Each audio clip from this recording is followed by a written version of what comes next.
Now let's do all the major pointers या फिर amendments जितनी भी हुई थी नवंबर 22 की ऑफ अ निधि कंपनी।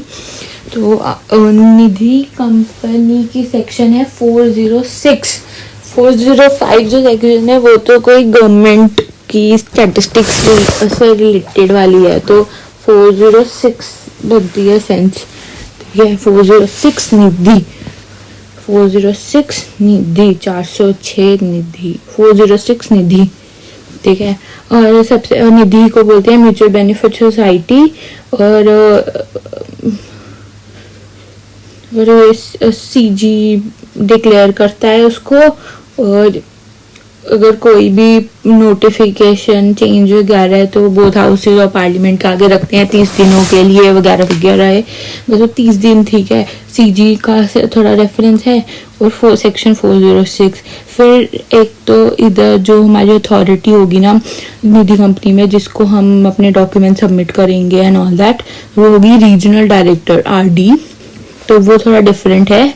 और सेकंड है ऑब्जेक्ट ऑफ निधि, तो वो इजी है, cultivating the habit of thrift and savings amongst the member और receiving deposits and lending to its member only और उनके म्यूचुअल बेनिफिट के लिए। और नेट ओन फंड निधि को चाहिए होते हैं 20 लाख के, जबकि उसको पेड अप शेयर कैपिटल चाहिए 10 लाख की। और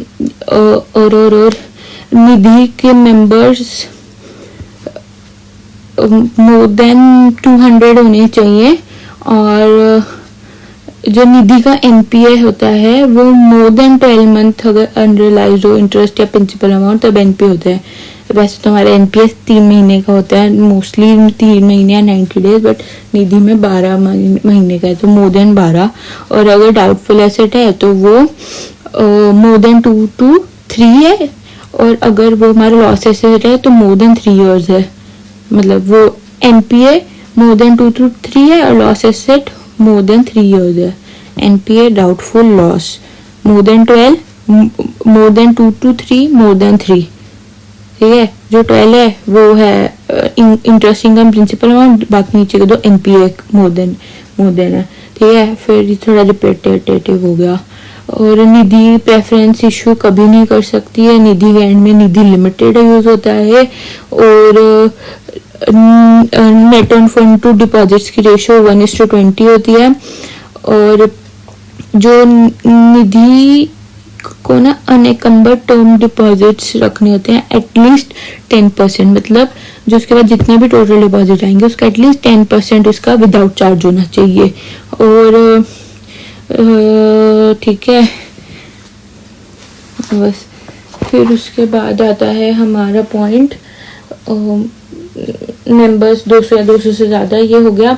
हाँ, फिर उसके बाद नेक्स्ट इम्पॉर्टेंट है प्रोहिबिशंस। तो अब इसमें दो नए पॉइंट्स भी ऐड हुए हैं। प्रोहिबिशन में क्या कि कोई भी निधि कंपनी एक chit fund, hire purchase, leasing, insurance, acquisition of securities issue by any body corporate वाली नहीं होनी चाहिए। एक्चुअली इसमें प्रोविजन है कि निधि का कोई भी रिलेशनशिप नहीं होना चाहिए बॉडी कॉर्पोरेट से।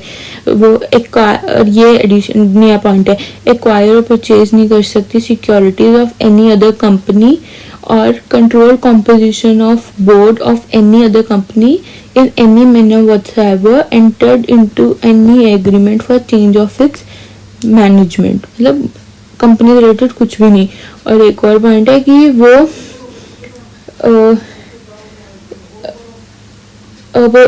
डिपॉजिट्स या मनी भी नहीं लेंड कर सकती बॉडी कॉर्पोरेट को, इशू नहीं कर सकती प्रेफरेंशियल डिबेंचर या other debt instruments, carry on नहीं कर सकती कोई business other than boring and lending in its own name. ठीक है, और डिपॉजिट या लेंड मनी नहीं कर सकती अपने मेंबर के अलावा किसी को, ना ही बॉडी कॉर्पोरेट को। और किसी पार्टनरशिप एग्रीमेंट में नहीं आ सकती फॉर बोरिंग लेंडिंग। बहुत डिफरेंट पॉइंट है, किसी पार्टनरशिप एग्रीमेंट में आके बोरिंग लेंडिंग नहीं कर सकती। और वो कोई एडवर्टीजमेंट इशू नहीं कर सकती टू सॉलिसिट डिपॉजिट। हाँ, बट इवन दो वो एक private circulation of FD scheme कर सकती है जो किसी मेंबर्स के बीच में होगा और वो उस पर लिखा जाएगा for private circulation to members only. ठीक है, और वो कोई ब्रोकरेज या इंसेंटिव्स पे नहीं कर सकती फॉर मोबिलाइजिंग डिपॉजिट्स। और एक और न्यू अमेंडेड पॉइंट, टू वो लोन नहीं रेज कर सकती बैंक या फाइनेंशियल इंस्टीट्यूट से, और फिर वो उस मनी से मतलब ताकि आगे अपने मेंबर्स को लोन दे सके, मतलब लोन लेके आगे लोन देना अजीब ही है। और बड़ा इंपॉर्टेंट पॉइंट, और ये पुराना है, कि लॉकर फैसिलिटी प्रोवाइड कर सकती है, बट ध्यान रखना कि जो रेंटल इनकम है अगर लॉकर की वो एक्सीड ना करे 20% of the gross income, not net, gross income, ठीक है। और निधि company shall issue fully paid up equity share of not less than ₹10, ठीक है। और अलॉट करेगी वो हर मेंबर को एटलीस्ट 10 शेयर्स, और shares equivalent to ₹100 whichever is lower, या तो 100 रुपये या 10 शेयर्स, ठीक है। और अगर कोई सेविंग अकाउंट होल्डर या रेकरिंग डिपॉजिट होल्डर है तो उसको एटलीस्ट 1 शेयर ऑफ ₹10 तो होल्ड करना ही पड़ेगा, 1 शेयर ऑफ ₹10। इस पे एक MCQ भी है, ठीक है, जो निधि का एक केस स्टडी बेस्ड MCQ है वो, ठीक है। और कोई मेंबर नहीं हो सकता, माइनर मेंबर नहीं हो सकता, और अगर किसी मेंबर ने लोन लिया है ना तो he shall not transfer more than 50% of his shareholding during the subsistence of the loan or deposit, and provided that उसको maintain करनी है minimum number of shares as per the rule, जो कि है 10 और 100, या फिर 10 शेयर्स और ₹100, या फिर अगर account holder saving account holder है तो 1 शेयर ऑफ ₹10। और जो केस स्टडी बेस्ड वाला क्वेश्चन ब्रांचेस से रिलेटेड है, वो ब्रांच खोल सकती है अगर उसके पास नेट पैट है, मतलब प्रॉफिट आफ्टर टैक्स है, इन प्रीवियस 3 years प्रॉफिट होना चाहिए। और अगर उसको एक ही डिस्ट्रिक्ट में मोर देन 3 ब्रांचेस खोलनी है तो उसको RD की परमिशन चाहिए प्रायर, और उसको ROC को इंटीमेट करना पड़ेगा after opening of every branch, ठीक है। और बाकी डिपॉजिट का पॉइंट हो गया। और अगर जब वो फिक्स डिपॉजिट खोलेगी तो वो minimum 6 months to max 60 months होनी चाहिए, तो जो कि हो गया 6 months to 5 years। Recurring deposits 1 year to 5 years हो गई। और मैक्स इंटरेस्ट वो पे करेगी जो कि एक RBI के प्रिस्क्राइब्ड NBFC पे करती है अपनी पब्लिक डिपॉजिट में। और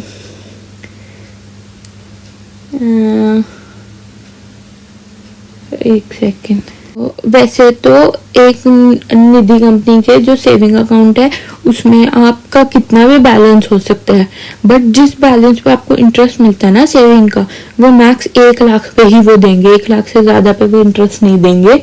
और जो इंटरेस्ट रेट है ना वो ज्यादा नहीं, शुड नॉट एक्सीड जो नेशनलाइज बैंक का इंटरेस्ट है +2%, तो इट्स लाइक नेशनल बैंक का 2.5 होता है काइंड ऑफ, तो +2 4.5% से ज़्यादा इंटरेस्ट नहीं मिलने वाला आपको सेविंग पे निधि में। और Nidhi shall not repay any deposit within 3 months, 3 महीने के अंदर अगर आपने वापस अपना पैसा मांगा कुछ नहीं मिलना, 0। पर अगर आपने 3 महीने के बाद 6 महीने के अंदर न मांगा तो इंटरेस्ट कुछ नहीं मिलना। 6 महीने के बाद इंटरेस्ट तो मिल जाएगा बट -2% होके मिलेगा।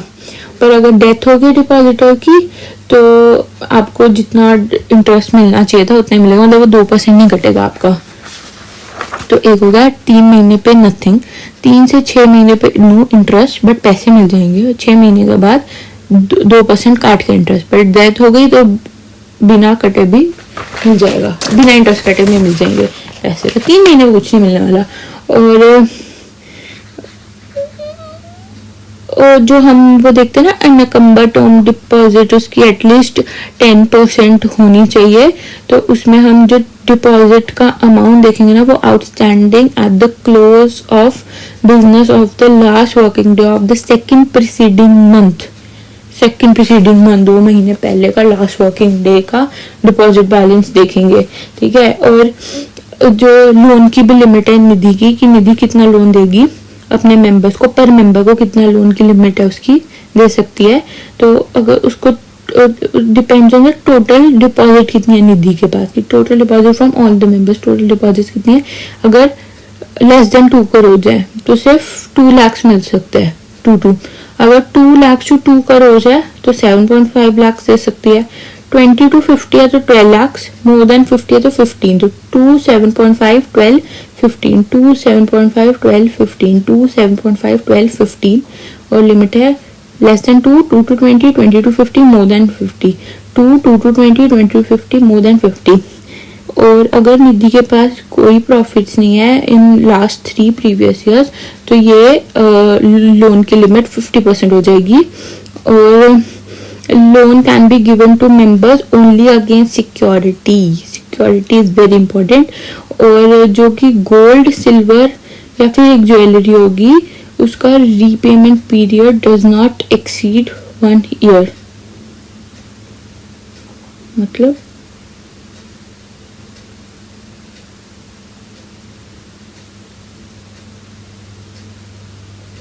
No idea, sorry.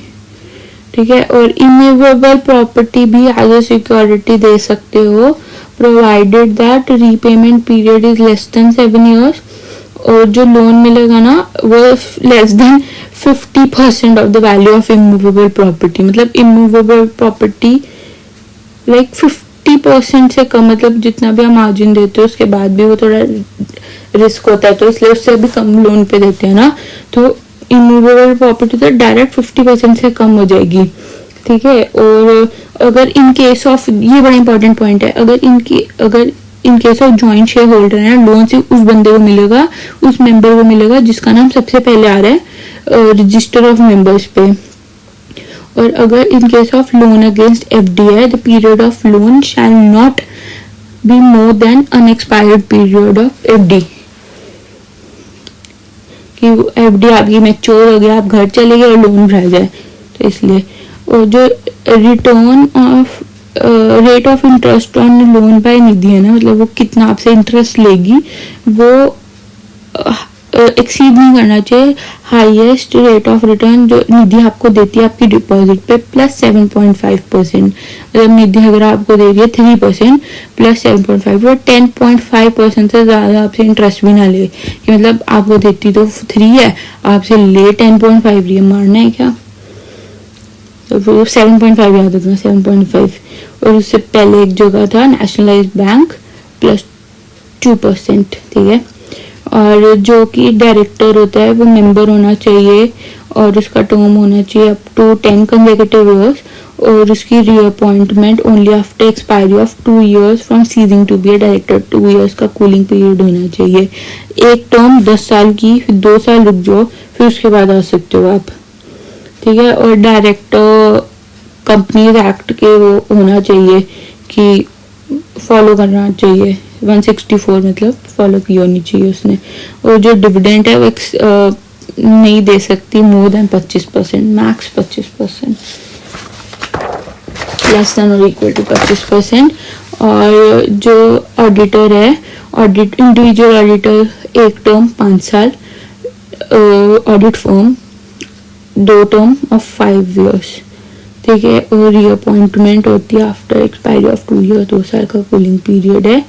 और निधि कंपनी एक half yearly calendar return file करती है NDH3 फॉर्म में। और निधि कंपनी की पेनल्टी कर लेते हैं 5,000 and for the fine of 500 per day, 5,500 per day, 5,500 per day. बस खत्म हो गया, इसमें यही पॉइंट्स हैं।